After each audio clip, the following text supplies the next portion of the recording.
O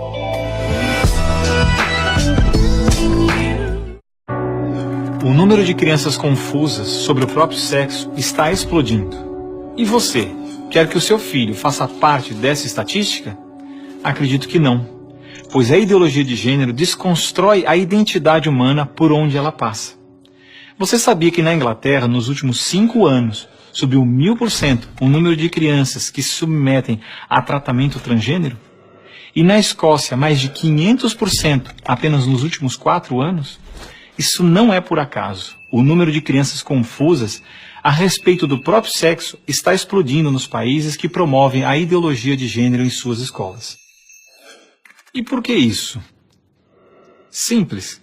A ideologia de gênero afirma que ninguém nasce homem ou mulher, mas que cada um deve construir sua própria identidade.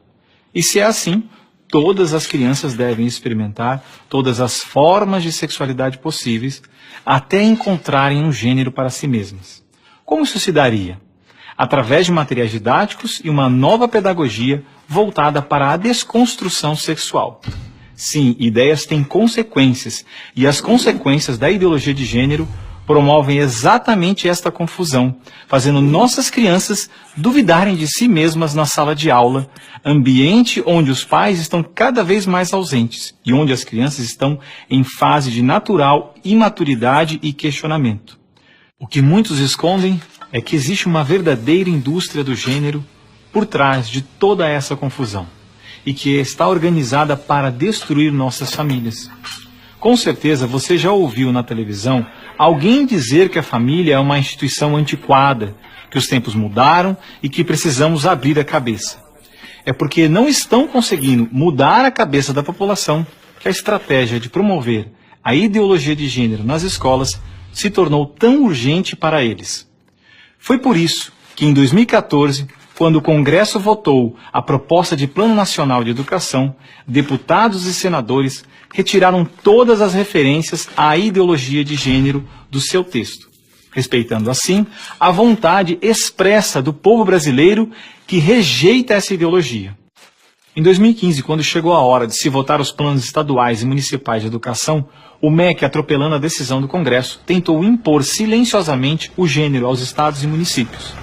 Depois que o gênero já havia sido rejeitado pelo Congresso, por meio da segunda Conferência Nacional de Educação, o CONAE 2014, o MEC produziu um documento que depois seria transmitido a todos os estados e municípios, definindo a questão do gênero como diretriz educativa, e ainda por cima, como se tivesse sido aprovado pelos deputados e senadores. A trapaça se encontra em inúmeras páginas do documento. Vamos dar apenas alguns exemplos. Na página 25, o MEC afirmava que a União, os estados e os municípios deveriam promover a diversidade de gênero.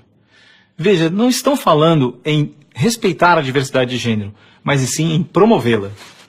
Na página 36, você vai ler que os estados e municípios deveriam disseminar materiais pedagógicos que promovam a igualdade de gênero, orientação sexual e identidade de gênero. Na página 41, que estados e municípios deveriam desenvolver, garantir e executar anualmente nos sistemas de ensino fóruns de gênero. Na página 92, que estados e municípios deveriam ampliar os programas de formação dos professores sobre gênero, diversidade e orientação sexual. Mas vejam, assim como eu, milhares de pais e professores lutaram democraticamente contra o documento em nossas câmaras municipais. O movimento foi histórico e disse não a essa fraude. Cidade a cidade, a ideologia de gênero foi rejeitada dos planos de educação de quase todos os 6.000 municípios brasileiros.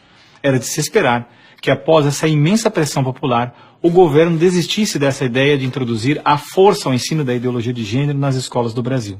Mas não, o MEC colocou novamente as chamadas questões de gênero na Base Nacional Comum Curricular, um documento que se propõe a impor o conteúdo de aprendizagens consideradas essenciais para todos os alunos brasileiros. Se for aprovada, a base deverá ser implementada por todas as escolas do Brasil, não só na rede pública, mas também na rede privada. Na prática, o documento propõe os seguintes absurdos nas nossas escolas. Na página 159, está escrito que o professor de artes deve desenvolver as aulas discutindo experiências corporais, pessoais e coletivas, de modo a problematizar questões de gênero e corpo. Na página 165, se volta a dizer que o professor de artes deve refletir sobre as experiências pessoais e coletivas desenvolvidas em aula ou vivenciadas em outros contextos, de modo a problematizar questões de gênero, corpo e sexualidade. Na página 305, se estabelece que na área de ciências humanas, a diversidade de gênero deve ganhar especial destaque. E não para por aí. Na página 351, se estabelece que o professor de História coloca em destaque as temáticas voltadas para as questões de gênero. Na página 378, se estabelece que o professor de História trabalha em aulas questões de gênero, anarquismo e protagonismo feminino, mostrando as transformações ocorridas no debate sobre as questões de gênero no Brasil durante o século XX. Vocês estão vendo? A ideologia de gênero está presente no documento, é explícito, e o governo brasileiro demonstra com isso ignorar a vontade popular. Se a base for aprovada, terá valor de lei e será obrigatória. A ideologia de gênero será imposta de forma autoritária como a única moral permitida, quer os pais queiram ou não. Mas o que diz a nossa Constituição? Diz que a educação é dever do Estado e da família, e que o Estado deve criar todos os meios legais necessários que garantam à família a possibilidade de se defender contra qualquer programa, prática ou propaganda que contrarie o respeito aos valores da família. E ainda mais, o artigo 26 da Declaração Universal de Direitos Humanos diz que os pais têm prioridade de direito na escolha do tipo de educação que será ministrada a seus filhos. Não vamos aceitar a imposição deste absurdo sobre os nossos filhos. O governo pretende aprovar a Base Nacional Comum Curricular ainda este ano de 2017. Por isso, pare, reflita e nos ajude enquanto ainda é tempo. E compartilhe esse vídeo com pais, professores, diretores de escola, vereadores, lideranças de sua comunidade. Ninguém pode ficar indiferente. A ideologia de gênero deixa marcas que ficam para sempre.